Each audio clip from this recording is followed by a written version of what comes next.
I did a decent amount of research the past couple weeks to try to set this up, and let me preface with the fact that I have been streaming for 7 months. There is still a lot I have to learn about streaming, so I'll primarily focus on what I know from my own personal experience. I will touch a bit on stuff I've researched. You should have a consistent stream schedule. Even if you can't stream regularly, if you can, and I know some people who have shift work, like my friend Lilfella, it's really hard to have a consistent stream schedule, and it helps a lot. I wouldn't say it's completely necessary, but it helps a lot to have a consistent stream schedule. Like, think about it like this. If you're watching television, I know lots of people don't watch television anymore, but let's think back about when television was a thing. If your favorite show aired at 2 p.m. one day, 6 p.m. another day, 9 a.m. another day, you wouldn't be able to catch every time the show aired just because it's so inconsistent and it doesn't, you can't say, oh, it's 2 p.m. I know this person is going to be live, right? So having a consistent schedule helps a lot with giving your viewers a time where in their head they know, oh, this person's live. I should go hang out in their stream.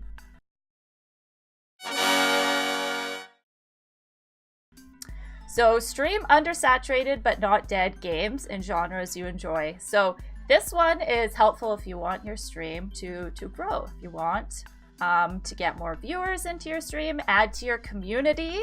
Community growth and community fellowship is extremely important. Central! Thank you so much for gifting that sub to Creepers.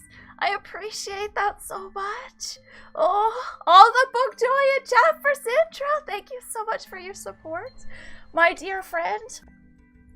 So if you are a person who says, no, I love Apex, I love Fortnite, I'm gonna stream those, I don't care, and you have a very small pool of your audience, you just have to accept the fact that your chat is likely gonna be dead. Oh, thank you for the host, oops.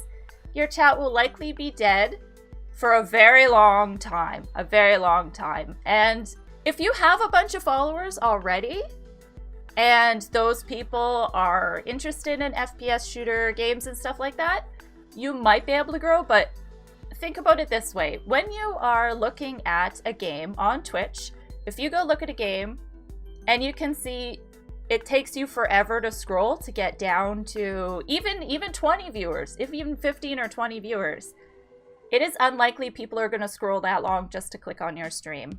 It's pretty unlikely.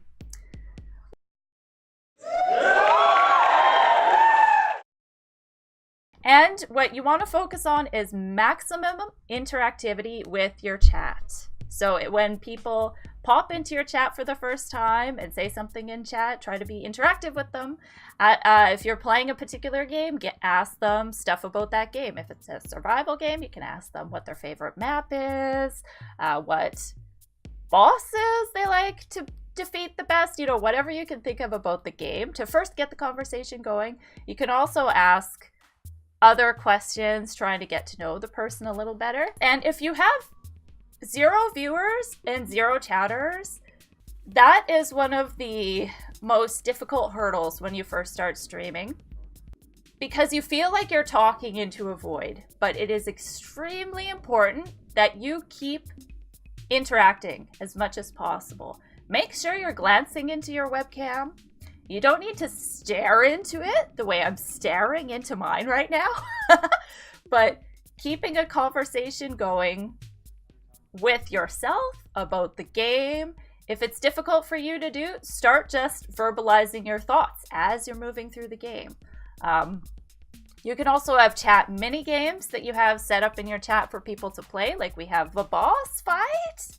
You must stare into their souls, creepers. Yes, it helps a lot with connecting with your audience. Yay! And off-stream interactivity is very important as well, because you are making friends. It's like all of you that I've got to know through streaming, you are all my friends, and I want to keep regular contact with you. And also when you're developing your stream, connecting with those people on various social media platforms is important. It also reminds them that you exist. If the only times you interact with people is when you go live and you don't have a Twitter, you don't have a Discord, any of that stuff, it's harder for you to establish a real connection with your audience and make them feel welcome and appreciated. Because let's think about it this way. There are so many streamers out there. It's insane. I'll show you some stats later, but it's crazy. There's so much quality content out there. You want to make sure you are connecting with the people who are coming into your stream and show them that you appreciate them taking the time to hang out in your stream. Think about how important that is with all the other amazing streams they could be hanging out in. You know, it's super important. Woo-hoo! And that's another thing. If you can find something that is unique about your particular streaming method, really go with that. You know, really dig into that unique element of yourself or unique element of how you do your stream, because it will draw people in. You know, that unique experience people will want to experience. Also, so for example, Twitter, Facebook, Discord, Instagram, Snapchat, there's so many different options for social media out there. When you are establishing yourself as a streamer, it's been recommended you choose only 2 to 3 of those things. If you choose all of them, you are spreading yourself way too thin and you aren't giving those methods the proper support that they need to grow, because you need to be providing a unique experience for people when they visit your Twitter. I am still trying to use Twitter better. Right now, let's use me as an example. Let's look at Lil Fella's Twitter. Started in September of 2018. I started in October. And Lil Fella is really good with his Twitter because he delivers a unique experience for his Twitter. He interacts off stream on his Twitter, interacts with people from his stream through the Twitter. I often just stand on my soapbox and say I'm live, which is not a good way to do it. So let me pull these up. So this is my Twitter. I have 86 followers. Lil Fella has 2,000 followers. 2,671 followers. And he started just a month before I did. Like, he is on his Twitter game. Lil's an extreme example of how to handle Twitter and promoting other streamers. No offense. Oh, you think he's... Yeah, that's true. That is true, Diplo. Lil Fella, his brand, a lot of his brand is around promoting other streamers. He does power promote, which is one method of doing things. It really is. Before he decided to power promote people, before he set up the Wyvern Army website, before he set up some other things, he had around at least 2,000 followers. Like, I told him his Twitter game was good before that he started making that his brand. Provide a unique experience. Make your tweets into treats. I heard that on Gothic's model. So I guess, okay, try not to jump all over the place, Booger. Stay on track, stay on track. Create content exclusively for each platform you're on. Post pictures on Instagram for people following you on Instagram. It's also a way for you to reach out to other communities. Ah! Scones, Sindra! And to Scones, Sindra! What are you doing? You have a narrow window to grab your viewers as followers. So while you are live on your stream, make sure that you are as passionate, interactive, and enthusiastic in whatever way you naturally are for the whole span you are live. You don't have to be loud and boisterous. Some people actually don't like people who are loud and boisterous and gravitate to streams that are a lot more mellow and a lot more slower paced, you know?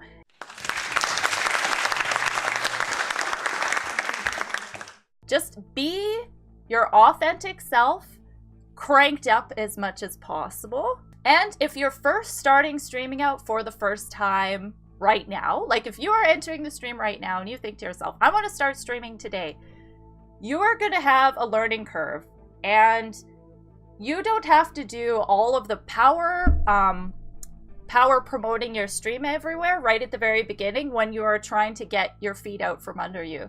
Like, you have to learn to crawl before you learn to walk, before you learn to run, right? Very rarely, I don't even know if it's even possible to have an established brand right when you start. Unless you are an artist graphic designer and have insight into yourself that sometimes comes only with streaming for a certain amount of hours, to find that brand of streaming that you are, you know? Let's look at Slipgator. You know, on his YouTube videos, his early YouTube videos are very different. He has been content creating for a very long time though, and he is spectacular at it. He's a really good person to look at and work on watching and absorbing content that you enjoy, and also try to look at it on a critical level. Why do you enjoy it? Why do other people enjoy it? What do these people do to create interactivity in their chat? You know, like, pay attention to all those details. It will help your stream grow as well. Thank you so much for watching today. So I stream Tuesday through Saturday at 2 p.m. Eastern Time. This is going to be a part of a series. The next video will include other things about networking, good and bad ways to network, moderators. There will be a special guest who surprised me and added his own tips and input. Yeah, it's going to be a big one. And also there'll be information about raids, how much to stream when you first start streaming, and other information about your Twitch identity and your brand. So thank you again. If you enjoyed the video, please subscribe and like, and I look forward to hanging out with you either on Twitch or a following video. Have a wonderful day, my friend.